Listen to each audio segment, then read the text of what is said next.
Ô Rui, seguinte, li uma matéria no Brasil Journal, acho que saiu semana passada, se não me engano, ou final dessa semana, falando o seguinte, que 90% dos CEOs lá nos Estados Unidos estão projetando uma recessão agora, frente a um percentual de 10% 6 meses atrás. E aí, quando questionados, né, eles se mostram muito preocupados com essa postura combativa do Trump, principalmente com grandes parceiros comerciais. Então, Canadá, México. E aí a gente percebe que o Trump ele não briga só com os grandes parceiros comerciais. Pô, ele tá lá brigando com a Europa, aí depois fala do Brasil, e aí tá lá também com uma postura mais agressiva quando o assunto é Ucrânia e Rússia. Então eu queria entender um pouco da sua visão. Qual que é o objetivo do Trump nessa postura de tentar brigar com todo mundo? E se isso, no final das contas, é bom para os Estados Unidos, porque o cara é presidente dos Estados Unidos. Como isso pode se refletir de uma maneira positiva para os Estados Unidos? Porque na cabeça dele, isso deve se refletir. Não é possível que ele está fazendo isso, vai ser negativo. Então, qual que é a sua visão aí com essa postura? Bom, só isso dá 2 horas de programa, né? Vamos lá, vamos tentar começar de pouco a pouco, tá? O que é o problema, qual o mal-estar que você tem hoje com relação ao governo Trump dos Estados Unidos? E sendo absolutamente claro aqui, eu não defendo governo nenhum, não defendo esquerda, não defendo direita, eu simplesmente olho e tento analisar a realidade como ela é, eu sempre digo isso. O prêmio dessa profissão é você ser capaz de entender a realidade antes que outras pessoas entendam a realidade.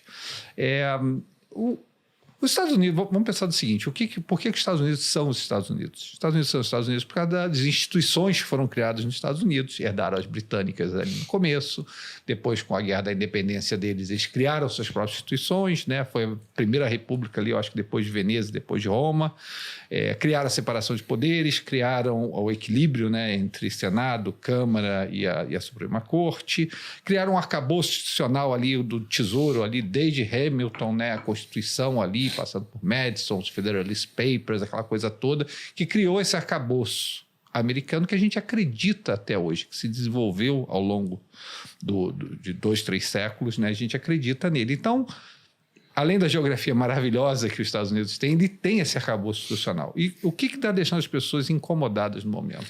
É que o Trump está passando por cima desse arcabouço institucional em vários... Porque, olha só, ele fez alguma coisa diferente do que ele disse que ia fazer. Ele disse que ia fazer tarifas, ele disse que ia falar sobre a paz na Ucrânia, ele disse que ia interferir no geopolítico, ele não gostava da postura do Irã, não gostava da postura em Gaza. Ele falou tudo isso antes da eleição. Ele está fazendo exatamente o que ele disse que ia fazer. Por que a surpresa? Porque os CEOs mudaram de postura. Porque existe uma coisa chamada institucionalidade. Como você faz? Dizem que as brigas não são causadas pelo que é dito, mas como é dito. Dizem que 90% dos desentendimentos entre pessoas é tom de voz, e não é exatamente o que é dito entre as pessoas. Né? O tom de voz mostra respeito entre as pessoas. Então, quando você começa a chamar o líder canadense de governador do estado 51 dos Estados Unidos, né? Ou quando você começa erraticamente a colocar tarifas e sobe para 25%, no meio do dia 50%, no final do dia 25%, né? Quando o teu secretário de comércio, que é o caso do Lutnick, ele é errático nas comunicações dele, né?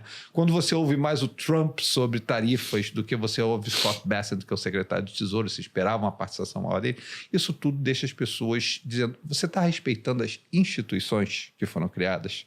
Porque, olha só, nesse começo de governo, a gente está indo para 50 dias de trading days do governo Trump, agora no começo de abril. Já passaram 50 dias de governo, daqui a pouco a gente vai ter 50 dias de trade, de mercado do governo Trump, e está parecendo um pouco 50 tons de cinza. Né? Não, parecendo uma coisa tipo...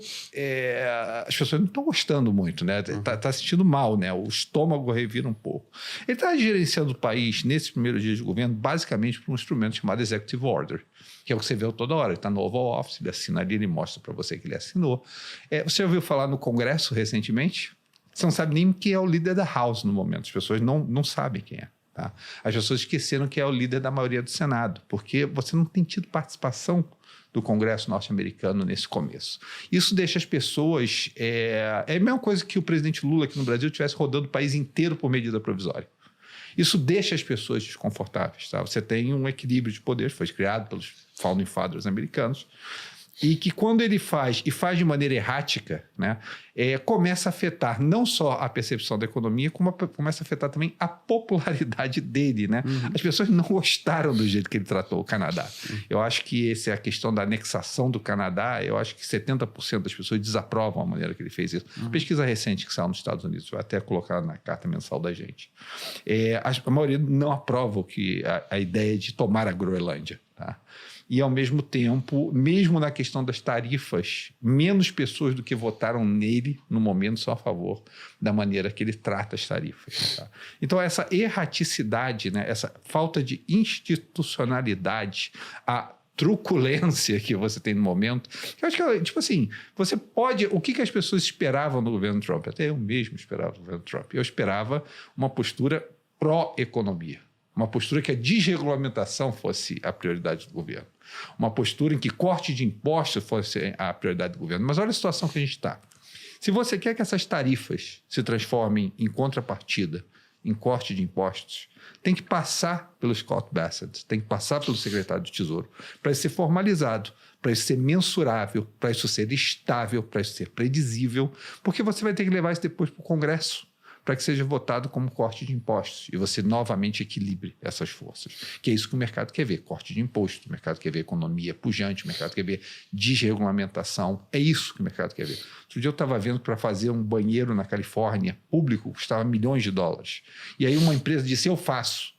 Mas mesmo assim continuava custando $milhões, porque não era fabricar o banheiro.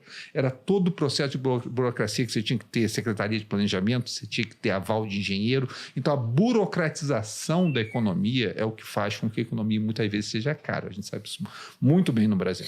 Então quando o governo Trump chega, ao invés de chegar com um pacote em que você espera dos Estados Unidos, muito pro-business no começo, e chega com um pacote que parece que saiu de alguma veia da América Latina em termos de tarifação, né? E a gente se basta, e é isso. O mercado, logicamente, ele vai... É o que eu sempre falo, o que mata o mercado muitas vezes não é uma recessão, é a incerteza que existe da data e da intensidade da recessão. Tá? Se você me disser a data e a intensidade, imediatamente o mercado se recupera porque consegue ver à frente. Lembra, mercados de ações são cash flow descontados de décadas. Então, por que cai tanto numa recessão? Porque você tem incerteza da duração e você tem incerteza da intensidade. Incerteza é o que mata o mercado. E até o momento que você tem na política Trump é uma incerteza. Coloca essa questão do alumínio. Hoje, os Estados Unidos têm problemas de geração de energia elétrica, principalmente ali na costa leste dos Estados Unidos. Tá? Região que se chama de PJM, Texas, aquela parte leste dos Estados Unidos, você tem um crescimento muito grande de demanda de data centers, demanda de, basicamente, tecnologia, né, pressionando o preço de energia elétrica naquela época do país. Aí ele me entra e diz o seguinte, olha, eu vou fazer uma tarifa de alumínio. Alumínio é energia elétrica condensada, é basicamente o que alumínio é. Não é crível no momento. E outra coisa, alumínio, automakers, né, carros, fabricação de carros, são coisas de margens muito finas, muito pequenas, são muito competitivos isso. Tá? Por exemplo, alumínio é um mercado que mais da metade é China, onde o custo daquilo ali é feito de maneira muito baixa, né, e logicamente subsidiado. Se você quer alumínio nos Estados Unidos, tá, você vai ter que dar... Como é que eu vou transferir uma fábrica de alumínio para os Estados Unidos, onde eu não tenho certeza de suprimento de energia elétrica e eu não tenho menor visibilidade com a política da próxima administração? Quando eu falo uma fábrica de alumínio, é 30 anos de planejamento. Um automaker, hoje, a maioria deles não faz dinheiro, tá? E você tem margens super finas. Fazer uma planta nos Estados Unidos, transferir uma planta para os Estados Unidos, pode ser vida ou morte em termos de capex. Como é que você vai tomar essa decisão se você não sabe qual é a política do próximo governo pós-Trump? Você pode terminar essa fábrica nos Estados Unidos e com um novo governo democrata, pode ser perfeitamente, você faz aquele investimento como inútil. Como é que você vai tomar decisões dessas? Por isso que eu falo, políticas de governo e políticas de Estado, depois a gente vai falar da Alemanha, isso é bem interessante, elas podem diferir muito. E quando eu tenho uma política de governo, essa política de governo Trump protecionista, que difere da política clássica de Estado norte-americana, que não é uma política protecionista, tá? Botando essas tarifas do 2 de abril, vamos ver o que vai vir no 2 de abril, vamos ver como vai ser, tá? Espero que o programa vá ao ar antes do 2 de abril, tá? Mas você voltaria para tarifas como se fosse em 1937 nos Estados Unidos. Tá? É complicado você pensar nessa natureza. Como é que você Como é que você toma decisão? Um automaker que pode estar separado entre peças no Canadá, peças no México, peças sendo supridas da Ásia e a fabricação final nos Estados Unidos. Como é que você gerencia isso? É muito difícil tomar essa decisão. E quando você quando você interfere, o Hayek tem aquela frase maravilhosa, né? Que a grande tarefa da economia é provar para os planejadores o quão pouco eles sabem do que eles imaginam que eles possam planejar. Então, um planejamento desse, lógico, para semicondutores começa a fazer sentido. Eu acho que semicondutores vamos pegar o exemplo clássico. Faz sentido 100%. Semicondutores. Você não pode deixar, eu amo meu iPhone, eu adoro meus aparelhos eletrônicos. Você não pode deixar que todos esses aparelhos e todas essas placas da NVIDIA dependam de uma só fabricação em Taiwan. Isso é lógico que não pode ser lugar, ainda tem terremoto, risco geopolítico, so on and so forth. Você não quer que isso aconteça. Mas, ao mesmo tempo, então, trazer para isso, trazer Chips Act, trazer a produção de chips para dentro dos Estados Unidos, sentido, margem alta, tá? Você consegue fazer isso com certo planejamento e, ao mesmo tempo, você elimina um risco geopolítico que é muito grande. Então, perfeito. 100%. O que não faz sentido. Margem baixa, onde, na verdade, você tem aliados claros. O alumínio. Você está tentando trazer do Canadá essa produção. Você tem aliados claros que fazem automakers, ou autopeças, né, que é o caso do México e do Canadá. Para que você vai entrar em indústrias de margens baixíssimas, que não são core competence, não são competência principal dos Estados Unidos, e você vai afetar toda a tua relação, porque a vida é um eterno jogo de tit for tat, né, um eterno jogo de trocas. É o que a vida é, no final das contas. Se você, em uma rodada desse eterno jogo, você vai contra os seus aliados, para você recuperar a confiança desses aliados é muito tempo. Então, você vai quebrar uma cadeia de produção dentro de aliados clássicos seus e seus aliados, porque eles dividem a mesma visão de mundo que você divide, tá? Por séculos. Tá? Não é por anos, por séculos, no caso do Canadá. Tá? É a maior fronteira no mundo sem que você tenha proteção militar entre essa fronteira. Isso não faz sentido. Isso provavelmente vai ser mais um detrimento econômico do que um impulso econômico. Tá? Então, eu acho que o que o mercado quer no momento, primeiro, é estabilidade. Por que os CEOs estão nervosos? Porque eles querem estabilidade, eles querem entender qual é a regra do jogo. Nada pior. Gente, a gente é brasileiro. Quando eu digo que as políticas dessa natureza parece que saíram de um livro escrito, né, pelas veias mais de esquerda brasileiras ou latino-americanas, é porque essas políticas são ruins para a estabilidade. A gente reclama toda hora em que as regras mudam no Brasil constantemente. Por que não reclamar? Lógico que os CEOs vão reclamar se as regras mudam constantemente nos Estados Unidos. É natural que isso aconteça. Tá? Principalmente porque é vida ou morte para eles. Se eu sou Ford, ou se eu sou GM, se eu sou Volkswagen, se eu sou Toyota e se eu tenho que fazer uma fábrica nova nos Estados Unidos, é vida ou morte para mim. Se eu errar aquilo ali, eu errei. Eu perdi meu emprego, eu talvez comprometa a integridade da empresa, porque, logicamente, fabricação de carros é um mercado oversupplied, é um mercado que tem mais oferta do que demanda no momento. Os chineses inundaram esse mercado, né? São super competentes na maneira que fazem carro hoje em dia, não só carro elétrico, já fazem carros de combustão interna com competência e, logicamente, eu tomar essa decisão não é vida ou morte para mim. Então, eu acho que o mercado clama por institucionalidade no momento.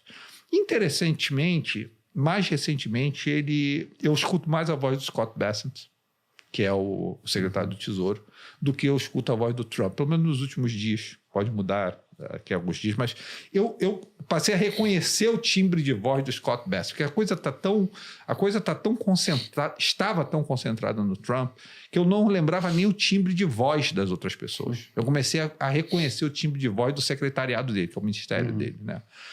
Se você institucionalizar, né, e deixar as mentes mais calmas e mais claras tomarem conta desse processo, eu acho que tem propostas ali interessantes. Por exemplo, tarifas recíprocas. Isso eu não vejo problema. Não vejo absolutamente problema nisso. Por quê? Porque você, principalmente se você der a oportunidade de negociação. O Brasil é um país que tarifa pesadamente certos itens de importação. Eu chego para o Brasil e digo, Brasil, você me tarifa dessa maneira, eu te tarifo muito menos. Dá para a gente chegar num acordo? Né? Se você tirar suas tarifas aqui, eu tiro as minhas. Mas, se você mantiver esse tipo de tarifa para mim, eu vou levantar as suas tarifas na mesma proporção que você faz comigo. Isso é noção de justiça, isso é institucional, isso é justo, isso é inteligível. Perfeito, não tem problema nenhum isso. Agora, você entrar... Cara, o Canadá é um país que lutou com você nas guerras. Entrou na Segunda Guerra Mundial antes que os Estados Unidos tivesse entrado, tá, para treinar pilotos britânicos. Forneceu o plano... Muita gente não sabe, mas o plano que se o Reino Unido caísse na Segunda Guerra Mundial, que foi a batalha da Inglaterra, the Battle of Britain, né? Mas se eles tivessem perdido para Hitler aquela batalha, o governo do Reino Unido se mudaria para o Canadá, para poder gerenciar de fora do Reino Unido, né, a recuperação futura da Europa. Então, o Canadá lutou com você no Afeganistão. O Canadá estava com você o tempo todo, entendeu? Pessoas morreram pelas causas que foram lutadas. Você chegar e dizer, olha, eu não preciso do Canadá para nada, eu quero que ele seja meu 51º estado. E o Elon Musk chegou a chamar o Trudeau de girl. Tem um post, né? Que, tipo assim, nada pode ser mais ofensivo. Né? Nada pode... Para quê? A pergunta é, para quê? Entendeu? Eu me lembro a questão de Tucídides, né? Que quando os atenienses foram dominar uma ilha, um povo menor, né? Ele falou, olha, os fortes fazem o que querem e os fracos sofrem o que devem. Então você teve, e não é um tipo de política. Qual é a grandeza da instituição norte-americana? A grandeza da instituição norte-americana é que depois que eles ganharam a Segunda Guerra Mundial, incontestavelmente, era o único que tinha bomba atômica e ganharam incontestavelmente, eles não quiseram nenhum território do mundo. Eles não pegaram nenhum território. Eles simplesmente desmilitarizaram o Japão, a Alemanha, né? Vocês causaram problemas, então fica aqui como sob a minha tutela, mas não quiseram nenhum território. Então, isso é virtude. A Rússia, rapidamente depois da guerra, fez a cortina de ferro, pegou todo aquele leste europeu ali para ela, né? Então, os Estados Unidos têm um ganho, sendo os vencedores e o Reino Unido teve que desmantelar o seu império colonial depois da Segunda Guerra Mundial. Então, o Reino Unido desmantela seu império colonial, os Estados Unidos não pegam nenhum território, virtude do Ocidente. Rússia pega todos os territórios até a cortina de ferro ali, pegando até Berlim. Então, quando os Estados Unidos mudam de postura e dizem, eu quero a Groenlândia, você Panamá, se você não comply comigo, eu vou te invadir. Você, Canadá, eu não preciso nada de você, eu quero que, na verdade, você seja um estado dos Estados Unidos. Quando você começa com esse tipo de retórica, as pessoas começam a dizer qual a instituição que está sob isso. Né? E é lógico, né? Na incerteza você vende, na incerteza você age primeiro. Acho natural, não veio... Qual é o caminho, né?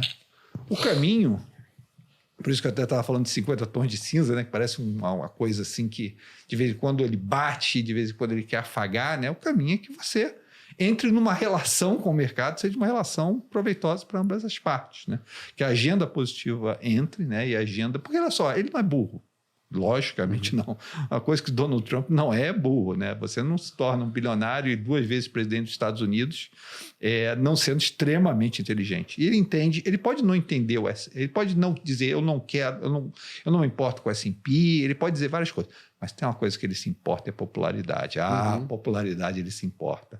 Até porque popularidade envolve poder nos Estados Unidos. Não é que ele ganhou a eleição e que ele não pode se reeleger.